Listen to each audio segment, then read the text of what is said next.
Times drive show में आप सभी का स्वागत है। मैं हूं क्रांति संभव। आज के एपिसोड में हम चलाने वाले एक नई सेडान कार, एक नई छोटी एसयूवी और एक मोटरसाइकिल जो आई है कस्टमाइजेशन के विकल्प के साथ। क्या कुछ खास है आज के एपिसोड में, सबसे पहले वही जान लेते हैं। टाइम्स ड्राइव शो में आज बताएंगे कैसे टीवीएस अपाचे RR 310 को कर सकते हैं कस्टमाइज BTO एडिशन। स्लाविया 1.5 कैसी है चलाने में, कैसा उसका परफॉर्मेंस, और MG की एस्टर क्या खास है इसके ADAS में।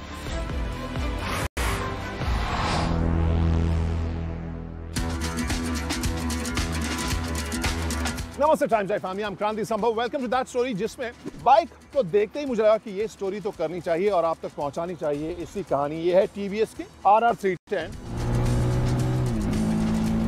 और इसकी राइड आपने नई वाली की टाइम्स ड्राइव के ऊपर देखी होगी। अंकुर ने इसे चलाया था। इस बाइक को मैं खास ये अलग कह रहा हूं क्योंकि ये है Apache 310 RR BTO edition. BTO यानी बिल्ड टू ऑर्डर। अब बिल्ड टू ऑर्डर को समझने के लिए आप समझिए कि कार के शौकीन जब कस्टमाइज कराते हैं अपने प्रोडक्ट को, तो फिर बाइक के शौकीन क्यों नहीं, इस सेगमेंट के बाइक के शौकीन क्यों नहीं। तो वही इसमें चेंजेस आप ला सकते हैं अपने हिसाब से, इसमें किट फिट करवा सकते हैं।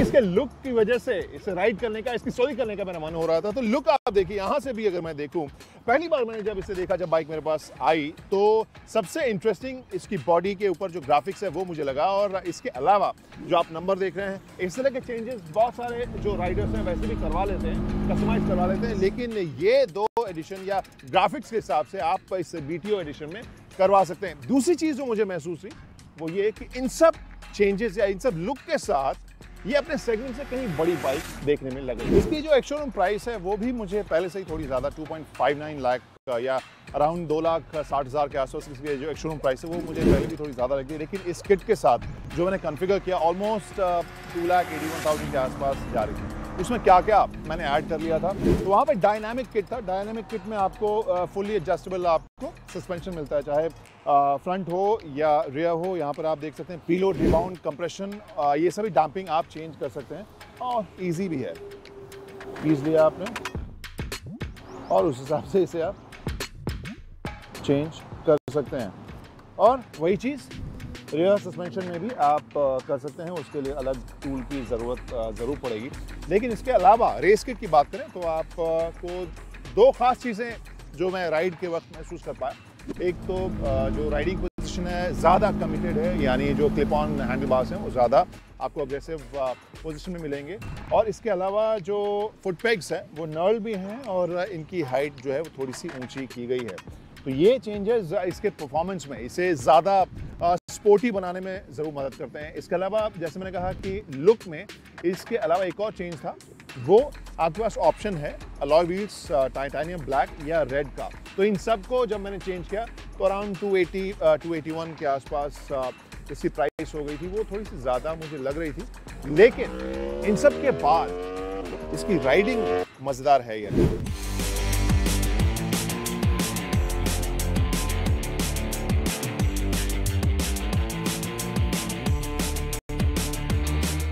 लेकिन राइड पर जाने से पहले इसके टेक्नोलॉजी के बारे में थोड़ी सी बातें हम कर लेते हैं। यहाँ स्क्रीन अगर मैं देखूँ तो इस स्क्रीन मुझे काफ़ी कूल लगता है, न सिर्फ रेजोल्यूशन के हिसाब से, डिस्प्ले के हिसाब से, बल्कि शेप और ओरिएंटेशन के हिसाब से।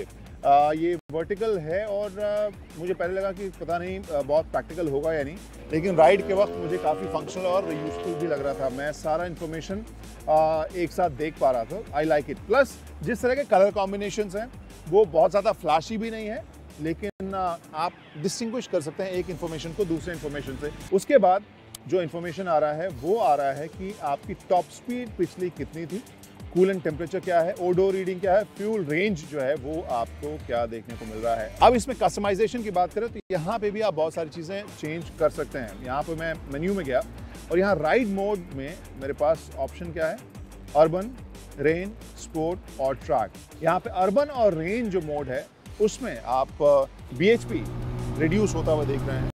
स्पोर्ट और ट्रैक मोड में BHP और टॉर्क आपको ज़्यादा देखने को मिल रहा है। और फिर लैप टाइमिंग भी आप इसमें निकाल सकते हैं, देख सकते हैं।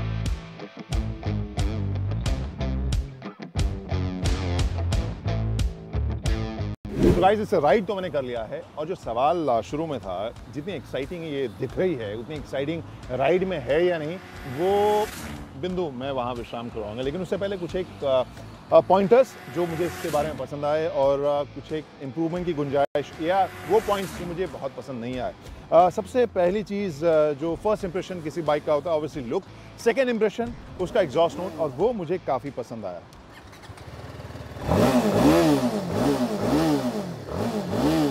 और ये जो है वो केवल ऑडियो के हिसाब से मैं नहीं कह रहा हूँ, फील के हिसाब से, जिस हिसाब से बाइक वाइब्रेट करती है उसमें लगता है कि हाँ ये पावरफुल मशीन है और उसका एहसास आप ज़रूर महसूस कर सकते हैं। एक स्पोर्टी बाइक है और यही फील जब एक्सेलरेट करते हुए मैं शुरू में देखता हूँ तो हल्का जो ग्रंट है ना, वो इससे बड़े सेगमेंट वाली बाइक वाली थोड़ी सी फील जो ग्रंट के हिसाब से वो देता है, एंड यू फील नाइस, वो थोड़ी सी एक्साइटिंग लगती है। वहीं कुछ एक चीज़ें जो मुझे बहुत पसंद नहीं आई, उसमें से एक तो अराउंड 90 और 100 की स्पीड के बीच में या मे बी 85 से 100 के बीच में जो एक वाइब्रेशन महसूस होता है, वो मेरे ख्याल से TVS के इंजीनियर्स और हमारे बीच में ये डिस्कशन काफ़ी पुराना चलता आया है, जहाँ पर कंपनी के इंजीनियर्स कहते हैं कि वो वाइब्रेशन आपको कनेक्ट करता है बाइक से, आप फील करते हैं इसके परफॉर्मेंस को। मेरी बाइक में अगर थोड़ा सा कम वाइब्रेशन हो तो I would have enjoyed. Second thing which I was not too happy with और कंफर्टेबल विथ, और वो है सीट का सरफेस। वहाँ पे मुझे बार बार मैं स्लाइड आगे कर रहा था, और जब आप हाई स्पीड पे रहते हैं, इस तरह की बाइक्स में आप रहते हैं, तो वो आप ज़्यादा इंगेज्ड फील करना चाहते हैं, और वहाँ पे you don't want to think about your riding और योर पोजीशन। अब वही क्वेश्चन आखिर में बिंदु कहाँ विश्राम करती है?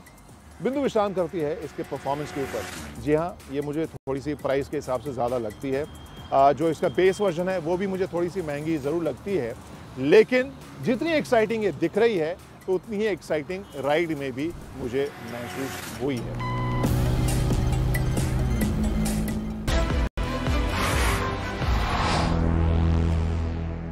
Five and 7 seater SUV segment Indian market के कंटेक्स्ट में आज के टाइम में एक बहुत ही ज्यादा अहम सेगमेंट है, जहां पर कस्टमर्स हर तरह के नए फीचर्स, नए एडवांस सेफ्टी फीचर्स और टेक्नोलॉजी अपनी इन गाड़ियों में एक्सपेक्ट करते हैं, और कंपनियां भी कोई कसर नहीं छोड़ रही हैं उन फर्स्ट इन सेगमेंट फीचर्स को अपने इन गाड़ियों में देने की। तो ऐसे ही कुछ नए फीचर्स के साथ MG अपनी इस एस्टर को लेके आया था, जहां पर इसमें आपको AI और एडवांस ड्राइवर असिस्टेंट सिस्टम यानी कि ADAS जैसे फर्स्ट इन सेगमेंट फीचर्स हमें देखने को मिलते हैं।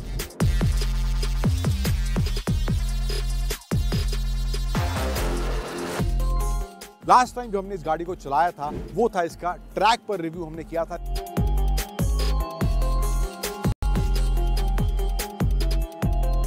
इस गाड़ी को आज हम रियल वर्ल्ड में चलाएंगे, उसका परफॉर्मेंस, कंफर्ट कैसा है उसकी बात करेंगे, और इसका एडवांस ड्राइवर असिस्टेंट सिस्टम यानी कि ADAS रियल वर्ल्ड में कितना प्रैक्टिकल है उस पहलू पर भी बात करेंगे।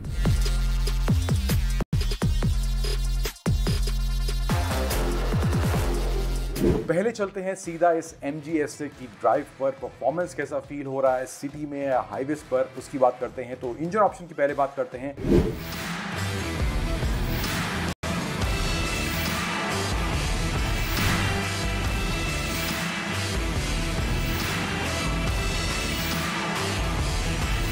अब शुरुआती इनिशियल परफॉर्मेंस जो इस गाड़ी का है वो अच्छा खासा देखने को मिलता है, चाहे वो सिटी की बात हो या फिर हाईवे की बात हो। टर्बो में ज़्यादा बेहतर एक्सपीरियंस, आपको ज़्यादा किक शुरुआत में देखने को मिलेगा। 1.5 लीटर जो नेचुरली एस्पिरेटेड पेट्रोल इंजन है, वहाँ पर शुरुआती ड्राइव एक्सपीरियंस उतना एक्साइटिंग नहीं मिलेगा। गियर शिफ्ट भी काफ़ी प्रिसाइज हैं, काफ़ी सटीक हैं। 6 स्पीड ऑटोमेटिक वाला वेरिएंट हमारे साथ था। फिर कंफर्ट फैक्टर पर आते हैं, जो मुझे इसका काफ़ी बेहतरीन लगा, स्पेशली सीट कंफर्ट और सस्पेंशन सेटअप का जो कॉम्बिनेशन है, वो सिटी में जिस तरह के गड्ढे, जिस तरह के अनइवन रोड्स हमें देखने को मिलते हैं, वहाँ पर ये बहुत ही बेहतर कंफर्ट आपको इस गाड़ी में देने वाला है। फिर ब्रेकिंग पर आते हैं, तो ब्रेकिंग भी प्रिसाइज है, सटीक है। ADAS के फीचर, एडवांस फीचर्स भी इसमें देखने को हमें मिलते हैं अगर आप टॉप वेरिएंट की तरफ जा रहे हैं तो ये बात हो गई इसकी परफॉर्मेंस की। अब point by point, feature bye feature इसके ADAS फीचर्स को जानते हैं कितना परफेक्टली वो रियल वर्ल्ड में काम करते हैं या नहीं, अब देखते हैं उसको।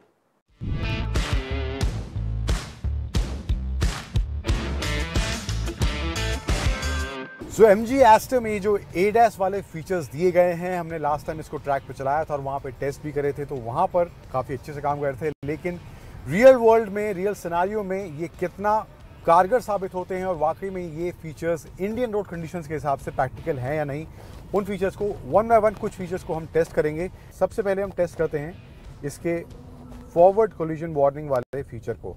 अभी फ़िलहाल ये ऑन है, इमरजेंसी ब्रेकिंग वाला सिस्टम भी ऑन है, ऑप्शन सिलेक्टेड है, सेंसिटिविटी है वो आप हाई मीडियम लो रख सकते हैं, ब्रेकिंग उस हिसाब से लगेगी, सब कुछ ऑन है। अब हम इसको टेस्ट करते हैं। आगे हमारी एक गाड़ी है इनोवा, मैं उसके पास ले जाता हूँ तो देखते हैं इसका ब्रेकिंग कैसे काम करता है, कैसे नहीं करता है।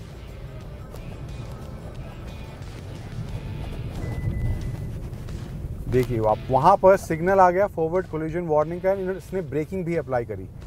तो ये सिस्टम काफ़ी गैप थोड़ा और ज़्यादा होता है, हालांकि उस गैप को भी आप कम ज़्यादा कर सकते हैं, उसका भी ऑप्शन दिया गया है। यहाँ पे जो लीवर दिया गया है इससे आप उस गैप को कम ज़्यादा कर सकते हैं। यहाँ पे लाइंस जो है इसमें साइड में वो कम ज़्यादा होंगी एंड उस हिसाब से जो गैप आपको रखना है सामने वाली गाड़ी से ब्रेकिंग लगने से पहले, इस फीचर को यूज़ करने से पहले उस गैप को भी आप सेट कर सकते हैं।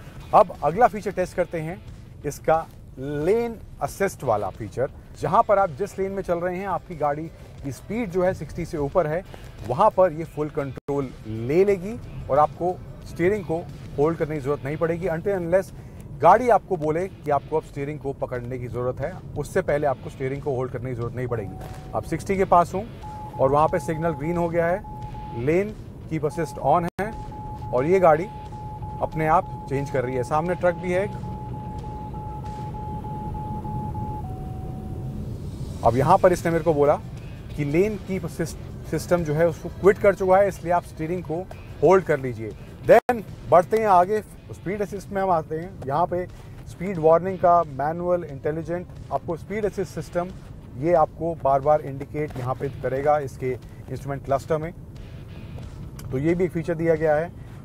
फिर एक रियर ड्राइव असिस्ट का फीचर भी दिया गया है, जहाँ पर आप पीछे अगर जा रहे हैं, कभी कभार ब्लाइंड स्पॉट होते हैं, हम रिवर्स कर रहे हैं गाड़ी, तो वहाँ पर ये आपको असिस्ट करेगी और ये वहाँ पर आपको बताएगी कि आपको पीछे गाड़ी ले जाने की ज़रूरत है या नहीं, या पीछे से सडनली कभी कभी अचानक होता है हम अब गाड़ी रिवर्स कर रहे हैं, अचानक से पीछे से गाड़ी निकल जाती है, हमें पता नहीं होता है, हमारे ब्लाइंड स्पॉट में वो गाड़ी होती है। लेकिन वहाँ पर ये फीचर आपको उस गाड़ी के आने से पहले अलर्ट देगा और आपको पता चल जाएगा कि अभी आपको रिवर्स लेने की ज़रूरत नहीं है, आपको उस गाड़ी के निकलने के बाद आप रिवर्स ले सकते हैं। क्रॉस ट्रैफिक अलर्ट, अगर आपका राइट साइड इंडिकेटर ऑन है और आपके पीछे से राइट साइड से ही कोई गाड़ी आ रही है तो वहाँ पर ये आपको कंटिन्यूस ब्लिंक इसके ORVMs में देखने को मिलेगा। यहाँ पर इसमें एडेप्टिव क्रूज कंट्रोल का फीचर भी दिया गया है, जो अमूमन हम बहुत सी गाड़ियों में देख चुके हैं, लेकिन यहाँ पर इसमें दिया गया है। तो उसमें आप क्या होता है, आप स्पीड सेट करते हैं, आगे अगर कोई गाड़ी आ गई है तो ये स्पीड उस हिसाब से स्लो कर लेगी, लेकिन जब वो सामने से गाड़ी निकल गई है तो ये वहाँ पर स्पीड अपनी बढ़ा लेगी जो आपने सेट स्पीड इसकी कर रखी थी। तो ये फीचर भी काफ़ी फ़ायदेमंद है जब आप स्पेशली हाईवे पर क्रूज कर रहे होते हैं।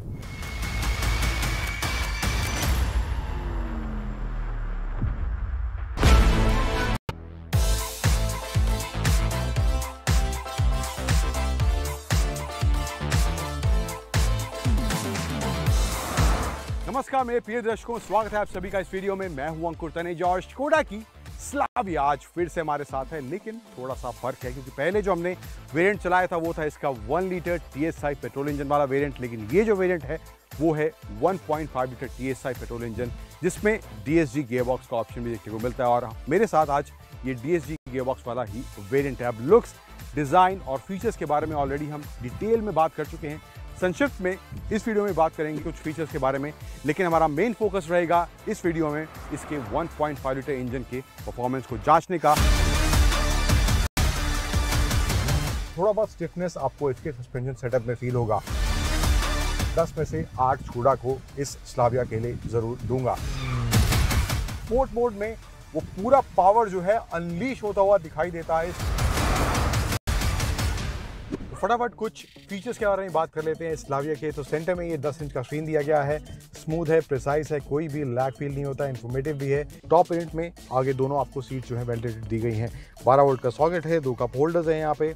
एंड इधर आए इसके स्टीयरिंग पर, तो यहाँ पे ये 2 स्पोक स्टीयरिंग व्हील दिया गया है एंड इसमें फुल डिजिटल आपको इंस्ट्रूमेंट क्लस्टर देखने को मिलता है। 8 इंच का स्क्रीन वहाँ पर भी दिया गया है एंड वो भी काफ़ी नीट और काफ़ी क्रिस्प देखने में लगता है। स्पेस अच्छा खासा है, leg room, Thai support, head room मेरी हाइट के हिसाब से अच्छा खासा है और बूट स्पेस भी अराउंड 521 लीटर्स का इसमें दिया गया है।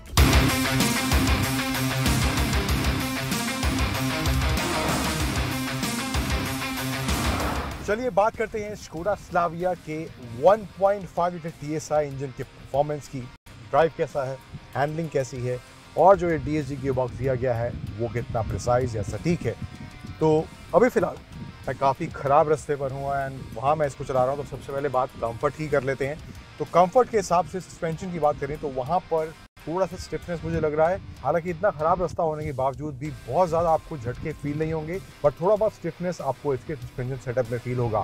सीट होल्ड की बात करें तो काफ़ी सॉर्टेड मुझे लग रहा है। अभी फिलहाल आप देख सकते हैं मैं लेफ्ट राइट इस रास्ते पर झूल रहा हूँ, तो मुझे काफ़ी अच्छे से सीट होल्ड कर रही हैं, तो ये भी एक अच्छी चीज़ है। तो कंफर्ट का फैक्टर जो है वहाँ पे मैं 10 में से 8 स्कोडा को इस स्लाविया के लिए ज़रूर दूंगा। फिर कंफर्ट के साथ साथ इस खराब रास्ते पर मुझे लगता है थोड़ा सा NVH लेवल जो है बेहतर हो सकता था। हालांकि इंजन का साउंड या कोई और साउंड आपको, अगर आप सही सड़क पर हैं तो वहाँ पर बिल्कुल भी आपको फील नहीं होगा। एम्बियंस भी बहुत ही माइनर सा फील होगा, लेकिन अगर आप खराब रास्तों पर हैं तो वहाँ पर गाड़ी में नॉइज़ ज़्यादा आता है, बिकॉज ऑफ टायर्स। तो ये एक चीज़ है, मुझे लगता है थोड़ा बहुत जहाँ पर इम्प्रूवमेंट किया जा सकता है। फिर स्कोडा का कहना है कि इसकी जो ग्राउंड क्लियरेंस है वो 179 mm की है, तो इस रास्ते पर काफ़ी ऊपर नीचे ये रास्ता है, तो ग्राउंड क्लियरेंस को लेकर भी कोई दिक्कत महसूस नहीं हो रही। सिडान होने के बावजूद भी ग्राउंड से टच होने का जो डर रहता है कुछ गाड़ियों को लेकर, तो वो मुझे लगता है इस स्लाविया में आपका बिल्कुल नहीं रहने वाला है। अब हम टामैक पर आ गए हैं, अच्छी सड़क है और परफॉर्मेंस कैसा है जांचते हैं उसको। अभी फिलहाल मैं इस DSG गियर बॉक्स के ऑटोमेटिक मोड में हूँ। इसमें एक स्पोर्ट मोड भी दिया गया है जो मैनुअल में स्विच हो जाएंगे एंड ये पैडल शिफ्टर्स दिए गए हैं, वहाँ पर आप मैनुअल वाला थोड़ा फील ले सकते हैं। लेकिन इनिशियली अभी मैं इसको जब रेव कर रहा हूँ, ग्रंट शुरुआत में आपको फील होगा। जो इसके फिगर्स हैं, पावर फिगर्स अराउंड 147 bhp का पावर है, अराउंड 250 न्यूटन मीटर का पीक टॉर्क इस 1.5 लीटर TSI इंजन से जनरेट होता है। तो वो आपको इसके शुरुआती एक्सपीरियंस में ज़रूर फील होने वाला है। एंड इस गाड़ी को मैं गोवा की सड़कों पर चला रहा हूँ। गोवा की सड़कों में काफ़ी ट्विस्टीज, काफ़ी टर्न्स होते हैं, तो वहाँ पर भी हैंडलिंग के हिसाब से मुझे लग रहा है जो स्टीयरिंग का रिस्पॉन्स है वो भी अच्छा देखने में लग रहा है। तो ये चीज़ मुझे काफ़ी सॉलिड लग रही है। इन टर्म्स ऑफ ड्राइव काफ़ी अच्छा एक्सपीरियंस मुझे फिलहाल अभी इसमें देखने को मिल रहा है। इंजन का परफॉर्मेंस जो है वो धीरे धीरे थोड़ा और बेहतर होता जाता है। पावर डिलीवरी शुरुआत से आपको उतना नहीं मिलेगा क्योंकि ये ऑटोमेटिक में मैं चला रहा हूँ। अब इसको मैं स्पोर्ट मोड में ले आता हूँ।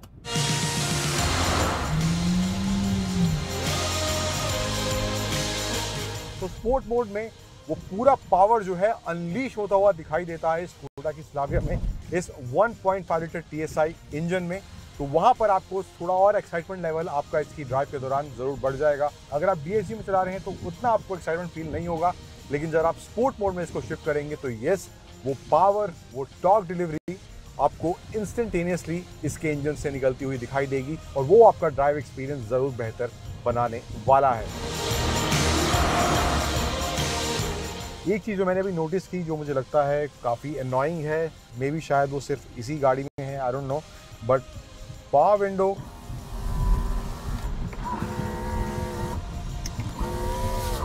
स्पेशली अप करते हुए बहुत ज़्यादा नॉइस मुझे सुनने को मिल रहा है। इतना नॉइस पावर विंडो जब ऊपर नीचे आप कर रहे हैं तो नहीं सुनाई देता है, बट आई डोंट नो, अभी फिलहाल इस गाड़ी मुझे ऐसा देखने को मिलता है। लेकिन अगर बाकी सभी में भी ऐसा है तो ये भी एक चीज़ है मुझे लगता है जहाँ पर इम्प्रूवमेंट की गुंजाइश है। और ड्राइव के दौरान काफ़ी कॉन्फिडेंट भी मुझे महसूस हो रहा है। मुझे ऐसा नहीं लग रहा कि तेज़ रफ्तार में ये गाड़ी मेरे कंट्रोल से कहीं बाहर जा रही है। इतना पावर या इतना टॉर्क डिलीवरी होने के बावजूद भी वो कॉन्फिडेंस मुझे फील हो रहा है इसकी ड्राइव के दौरान। तो ये भी एक सॉर्टेड फैक्टर लग रहा है मुझे स्कोडा स्लाविया की ड्राइव को लेकर। मुझे लगता है कि जितनी भी सेडान्स अभी फिलहाल मार्केट में अवेलेबल हैं, चाहे होंडा सिटी हो, हिंडई वर्ना हो, मारुति की सियाज हो, इन सभी गाड़ियों से स्कोडा स्लाविया कम्पीट कर रही है। तो परफॉर्मेंस के बारे में मुझे लगता है कि ये स्लाविया उन सभी गाड़ियों से एक बेहतर परफॉर्मर जरूर है। अब ओवरऑल एज अ पैकेज की बात करें इस स्कोडा स्लाविया 1.5 लीटर वेरिएंट की, तो प्राइसिंग हालांकि थोड़ा सा आपको शायद इसका हायर एंड पर लगे, बट अगर आप ड्राइविंग के शौकीन हैं, एक अच्छा परफॉर्मेंस अपनी सेडान से एक्सपेक्ट करते हैं, तो वहां पर स्कोडा की इस स्लाविया 1.5 लीटर में आपको वो फन टू ड्राइव वाला एलिमेंट थ्रू आउट देखने को मिलने वाला है, और वहां पर ये आपको बिल्कुल भी निराश नहीं करेगी।